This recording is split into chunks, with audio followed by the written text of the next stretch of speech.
Merci d'être avec nous. Merci de m'inviter. Vous êtes député France Insoumise de Seine-Saint-Denis.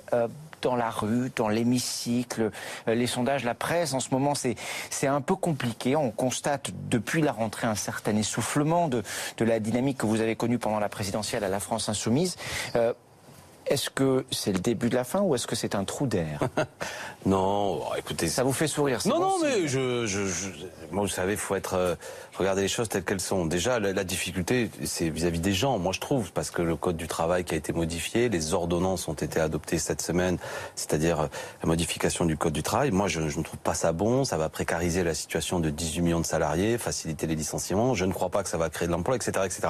Donc ce que je veux dire, c'est qu'avant de commenter le mouvement qui est le mien, la France Insoumise, il faut d'abord avoir pour vue ce que vivent nos concitoyens.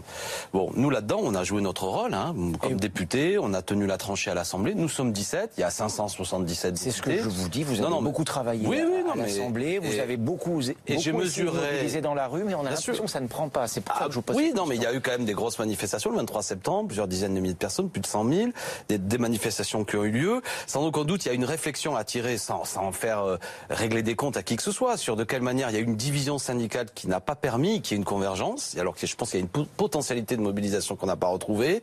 Il y a eu parfois certains qui ont cherché à théoriser une dichotomie, une séparation entre ce qui doit être syndical, ce qui doit être politique, que nous on trouve un peu dommage. C'est une leçon à tirer pour l'avenir. Il faudra converger à l'avenir. On pouvait faire reculer ce gouvernement. Le match n'est pas fini. Emmanuel Macron est là pour 5 ans. Nous sommes à 5-6 mois de son premier mandat. Voilà, il a mis des coups.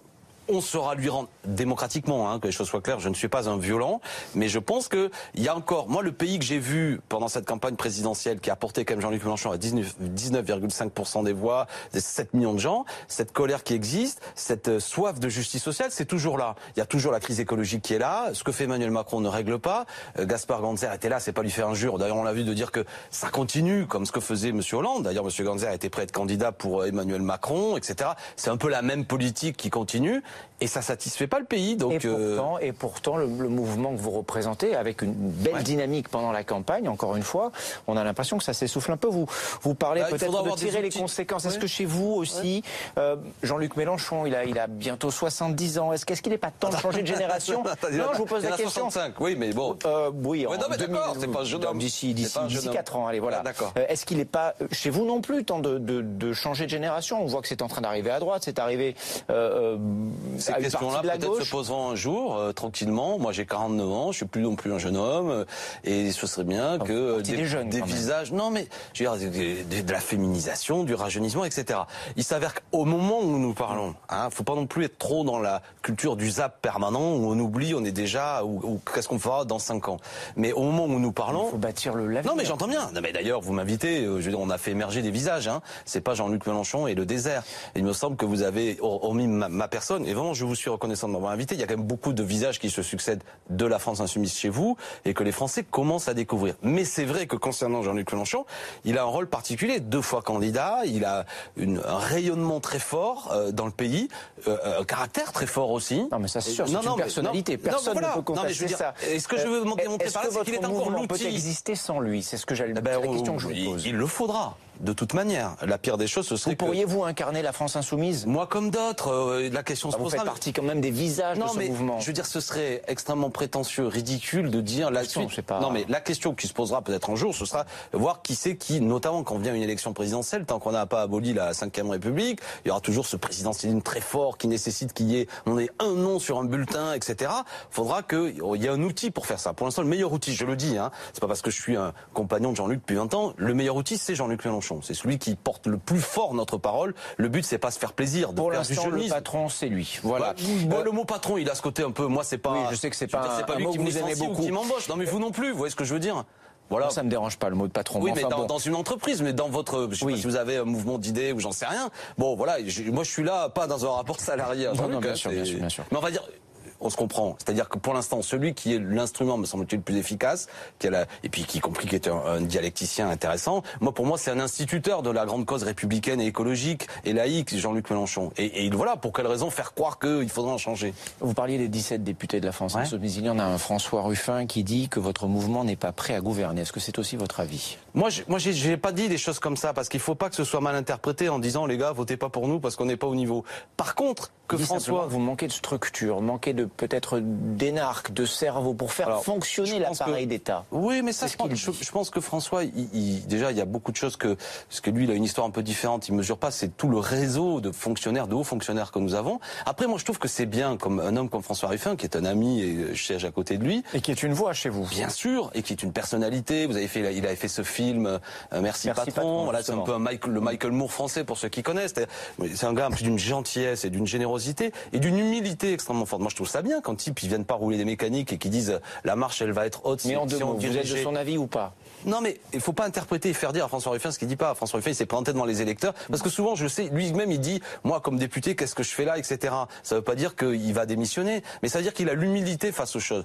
Peut-être qu'un homme comme moi, je suis moins humble. Voilà, c'est mon côté méditerranéen et j'essaie plus d'être entraînant en disant aux gens, parce qu'il faut pas non plus que l'humilité se transforme en un truc qui casse les jambes à tout le monde, du genre les amis, on n'est pas au niveau, on les sert les autres. Et par ailleurs, c'est pas ce que dit François qui est un combattant. Donc l'humilité, dire la lucidité, de dire faudra venir nous aider. C'est comme ça qu'il faut interpréter ce que dit François Ruffin. Les amis, même si vous n'avez pas voté France Insoumise, mais si vous avez au cœur le refus de l'injustice sociale, le fait qu'il faut régler la crise écologique, arrêter le productivisme, il faudra nous aider si les Français nous portent en responsabilité. Ce que je comprends, c'est que vous pensez que moi, je pense qu'on pourra diriger ce pays, évidemment. À diriger le pays. Il est aussi prêt qu'Emmanuel Macron. Par exemple, nous, on est Premier ministre. Pardon.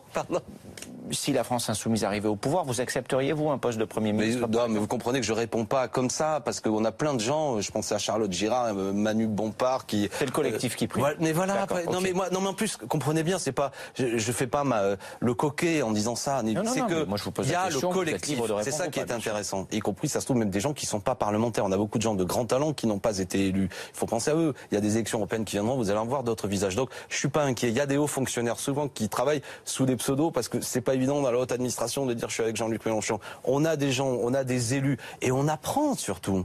Moi, je pense que l'homme que je suis, moi, comme les 17 aujourd'hui, je ne serai pas le même dans 5 ans. J'apprends le métier de législateur. Je ne savais pas le faire. J'étais enseignant au lycée professionnel. J'apprends tout ça. Et donc, on va essayer de se perfectionner. Et je pense qu'on sera largement au niveau. Mais c'est aux Français d'en juger. Vous savez, il y a aussi toute une bande de bras cassés autour d'Emmanuel Macron et autour de François Hollande. Gaspard Ganzer, il est bien gentil, mais enfin, c'est un échec retentissant. Eux qui disaient qu'ils étaient prêts à diriger le pays, qu'est-ce qu'ils nous ont montré? 1 million de chômeurs supplémentaires, la crise écologique, il est où le bel appareil d'État qui, soi-disant, là, les gens, ils n'ont pas fait fort, hein. Donc, vous savez, quand je me regarde, je m'inquiète, mais quand je me compare, je me rassure. Début d'année difficile pour votre mouvement, pour vous aussi. Est-ce que vous avez quitté votre logement social? Je suis au milieu des cartons, voilà, c'est fait comme en plein carton, c'est en train de se faire. Voilà. C'est un drôle de sujet parce que oui, c'est un drôle de sujet, mais on en a beaucoup parlé, donc mais je sais que ça devait se faire avant le 13 décembre, c'est pour ça que je vous pose la question. Mais on peut en dire 2 mots, c'est bien parce que là aussi, c'est à valoriser le fait que moi qui étais dans un logement social, comme 400 000 Parisiens, 20% des logements à Paris sont des logements sociaux. Donc ce qu'il faut, c'est valoriser le fait que des gens qui étaient dans un logement social deviennent députés, plutôt que n'avoir qu'une chambre de gens qui sont des CSP+, ou de la bonne bourgeoisie, qui n'ont jamais vécu là. C'est ça la question. C'était curieux que l'attaque était portée à l'envers. En vérité, le problème aujourd'hui qu'on a en politique, c'est qu'il n'y a pas assez de gens qui sont dans du logement social qui accèdent à des responsabilités. Il en faut plus. Et c'est inquiétant qu'on ait une reproduction sociale des élites entre gens de la bonne bourgeoisie, entre gens que les parents leur achètent des appartements, qui n'ont pas le problème de beaucoup de Parisiens. C'est pas être, comment dire, une exception que d'habiter dans un logement public, un logement parisien comme moi. Je répète, il y a 221 000 logements à Paris. Ça représente 20% du parc des logements. Savoir qui en a vraiment besoin en sitôt élu, j'ai dit moi maintenant que je suis élu, je m'en vais, et c'était un mauvais procès mené par des ennemis politiques que de faire croire que j'allais pas. Vous voyez, c'était un procès politique. Mais c'était une manœuvre. Je sais très bien d'où elle vient, de l'hôtel de ville, d'entourage de Madame Hidalgo, pour essayer de nous salir, pour dire que nous serions des profiteurs. Mais la vérité, c'est que ça les embêtait beaucoup la rentrée tonitruante qui a été faite. Imaginez en vérité ce qui se passe, c'est quand même dingue. Je suis élu, je dis je m'en vais, je suis en train de le faire. En vérité, j'ai tenu parole. Mais il y avait besoin durant la rentrée de salir les proches de Jean-Luc Mélenchon, de dire que Corbière serait un profiteur, de dire qu'un tel serait louche. Bon. Écoutez, c'est normal, hein. Je veux dire, on inquiète un peu des puissants, on inquiète des forces politiques, ils nous rendent des coups. Il faut le prendre comme ça, puis c'est la vie, hein. Merci. Merci de m'avoir invité.